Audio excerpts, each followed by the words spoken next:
Merci. Madame la Présidente, Monsieur le Commissaire, mes chers collègues, l'industrie aéronautique française et européenne traverse la crise la plus importante de son histoire.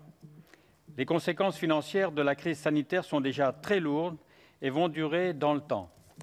Cette situation concerne les acteurs de la filière aéronautique à tous les échelons, depuis les compagnies aériennes jusqu'aux sous-traitants. Ainsi, par exemple, dans mon département de Loir-et-Cher, l'entreprise Daher fermera son site à Saint-Julien-de-Chédon dans quelques mois. Ce drame social concerne plus de 300 salariés et impacte tout notre bassin d'emploi. Malheureusement, cette fermeture n'est qu'un exemple parmi tant d'autres en France et en Europe.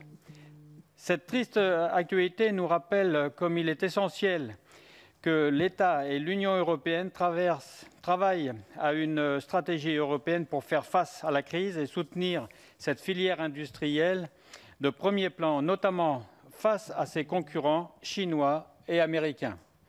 Les actes d'évolution sont nombreux.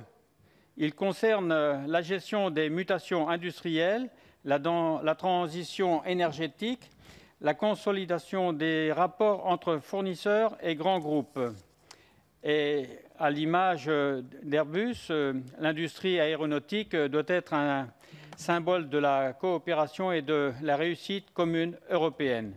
Pouvez-vous nous donner votre vision de l'avenir de l'aéronautique français et européen?